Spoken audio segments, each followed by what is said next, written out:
Welcome back to another edition of IDOLOGY, your weekly deep dive into all things American Idol, unofficially sponsored by Caitlin Epperly's new single and video. It's good. Go to YouTube and watch it now. Henry was born in a traveling van. I'm here with season 6 standout Melinda Doolittle. Melinda, thanks for being with us today. I am loving it. It's Hollywood week. It's gender segregated Hollywood week, in fact. Strange, I'm still a little bit like, where are my girls at? Every time you point, I see a penis. Not dealing so well with the Wednesday night episode. It felt like 2 hours of Slavery of the penis. just very bad things. Level with me?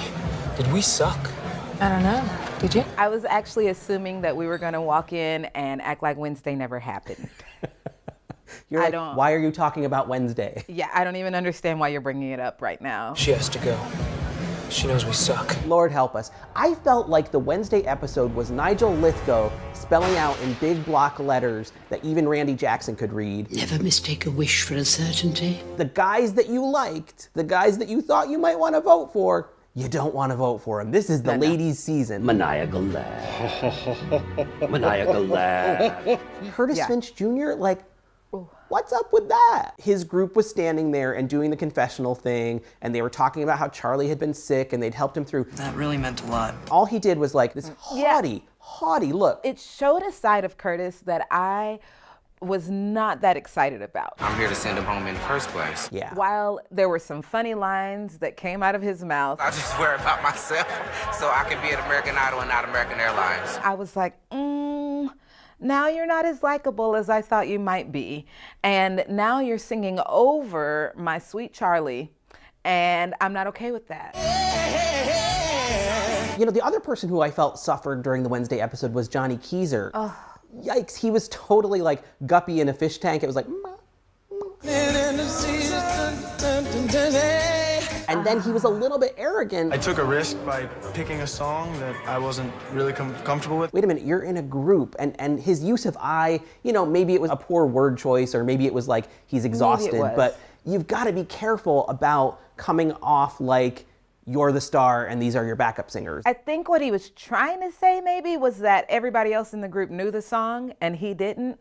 However, I still have to fault him for not knowing that song. I'm from Australia, I know that song. Yeah. I honestly tweeted Johnny that second and was like, apparently we need to study some music together. Like, I will work with you. I am here for you, because how do you not know that? The other strange part of group rounds was B-side. Those guys who didn't know the words. And also, it sounded like someone knocked over a bookshelf full of glass figurines. And then Nicki was like, it's my favorite group. My favorite group, my favorite group. Nicki, like, confounded me on Wednesday. I did not understand her at all. I liked her much more on Thursday. Yes. She redeemed herself, but on Wednesday, you're telling Cortez that he disgusted you. I mean, maybe it wasn't the right song, but disgust? I was very, very disgusted by it. You're not even joking, are you? Absolutely not. So I'm just gonna say that, you know, she was a little bit out of it that day. No, it's true. I'm a bit like that. A bit random. Slightly kooky. I'll give B-side, you know, credit. I don't even know what I'm saying. I'm giving them credit. What am I giving them credit for? For what? It's just not enough when Nate got sent home without any reason given whatsoever. Why would you bring that up? I'm so sorry. It's not the end of the world, but it sucks. With contestants like Curtis, I'm always curious, aren't you aware to a large degree that you're talking to the camera? It's very hard to forget that the camera is there. However, it is easy to forget what the camera represents, which is millions of others actually hearing you say those things. So every once in a while, you're like, oh, so everybody's gonna hear that, huh? Or else you're like a Kardashian and you just don't care, you know? Oh, there is that. And You know. he might not care. He might not care, but I think that in this position, he probably should. Yeah, at the end of the day, we don't get to vote the Kardashians out of pop culture, unfortunately. Maybe some. Now there's a show. I like an idea of a show called The Boat, where you put people on a beach, people like the Kardashians, and then each week we get to vote. One of them just gets sent out to sea. Yes, never to be on television again. Never again. It's a fate worse than death for a lot of these people.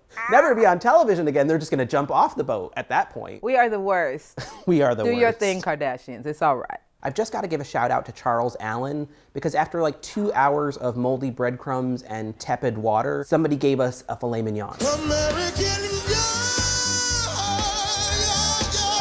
I was like, wait a minute, rewind that. Like, that's what we should have been watching for 2 hours, please. Let's switch over to the Thursday night episode. Who did you like? Because that was a much improved episode. I am going to have to give it to Cortez and Jimmy. Cortez, I mean, coming back from I Will Always Love You and going into Sunny, I mean, he just delivered. Now I'm feeling 10 feet tall. And then Jimmy, where did he come from? Time makes you bolder, children get older. Those two would definitely be in the running, but I liked Nick Boddington, his version of Stars. To me, there's just such a clarity in his voice. And it burned wild and crept up the mountainside. Beautiful voice. Something about him moved me a little bit, and I'm interested to hear more. And I also liked Devin Velez once he got past making I See Trees of Green like 76 syllables. Like,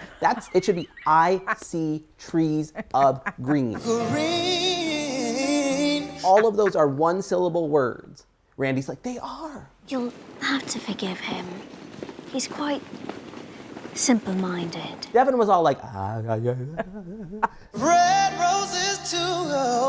just get it out. Like, don't start with that. But once he got past that, he's got some personal magnetism plus a really beautiful voice that makes me think he might be one of those contestants that start bubbling up once we get to the live rounds. I see them bloom for me and for you.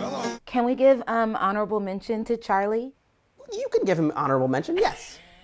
I mean, his story. I just hope that I don't end up being somebody she used to know, you know? How cute was he with his little blue suede shoes? Again, something about his vocal just hits me. It wasn't perfect. Right. No, you didn't have to stoop so low. But what I did like is that we heard a different side of his voice. Yeah. Now, I would have loved to hear that kind of coupled with that soft lilting tone that he has also. Like, if he can marry the two, I think that he would be a contender. Talking about Charlie, I also was very amused by his sort of like interplay with Nicki Minaj. You have this quirky thing that is so odd that it's right. He is from her planet and they speak each other's language. I glorify weirdness. They were even flirting. I think they're so cute together. I am obsessed with you. Baby, I could say the same thing. It made for good television, but I have to say, Nicki was on fire on Thursday. It was like literally, "This girl is on fire" was written for her at the judges' table on Thursday. I was like, hallelujah, someone is bringing like brutal honesty and making sense and owning her opinions, whether you agreed with them or not. But I was curious how you felt about her feedback for Paul Jolly, or Jolly, as she likes to call him. I want this so bad. I've worked so hard. Get up here, no matter how nervous or worried you are, get up here, get it off your face. It's such a turnoff. Just give us 1 minute of professionalism. Which I kind of agree with. Like, at a certain point, you want to be one of those last 20 standing, and you cannot bring that face to the live shows. It was a good wake-up call for him. I loved her advice to Mateus. Sometimes things can go from being inspiring to becoming you wanting a pity party. Again, that was a reality check that these kids never get on these shows. So I was like, bring it, Nicki Minaj. I was totally in agreement on the Mateus one, just because he keeps bringing it up. I'd mention to people that I want to be here one day, they'd laugh at me. Here we go again. Like, I don't want to hear that every time. So I loved her for saying that. On the Paul Jolly one, while I do agree with her, because I think that it is important to come on stage with confidence, sometimes you don't have it, and Hollywood Week was one of the scariest things in the world for me. I lost 8 pounds because of my fear on that show. I was so petrified. Now, once the music started and it was time for me to sing, that went away. And that's what happened with Paul.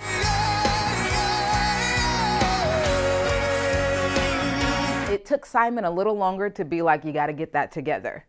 but it was good for me to hear. So I think that that's good for Paul and he can carry it into the future. But I mean, what is this, his third time in front of the judges? He's probably still scared. We don't have any question where she stands. And I feel like the last few seasons of Idol, one of the big problems on the judges panel is they sort of couch all their information in like weird platitudes. Jennifer Lopez being like, baby, you know, I need you to stomp around the stage a little bit. And it's like, what does she really want from these kids? And at least Nicki is being clear and direct. I'm impressed by that. And I did get excited thinking somebody's actually going to judge this season. Whether I agree with her completely or not, just thank you for being honest and not mincing words and not being scared about your reputation or anything like that, just for saying what you think. Even if the message is kind of cray-cray, like with Papa Peaches. Like, Papa Peaches, no lie. But like the minute he came out, she was like, oh, that old Gaga song. The boy hadn't started singing. She didn't know what he was going to do with the song. She's the one that's put him through this far. This has gone just far enough. That flame is now completely burnt out. She knows that that's a Haley Reinhart song and she doesn't want to hear anybody else sing it. It could be that. Then, of course, she's smart. Do you ever step outside yourself, wonder what you're doing, and think you've gone mad? No. Hey, I'm Miranda Cosgrove, and you're watching ENTV. Hi, I'm Kevin Williamson, and you're watching ENTV. Hello, I am Jennifer Goodwin, and you are watching ENTV.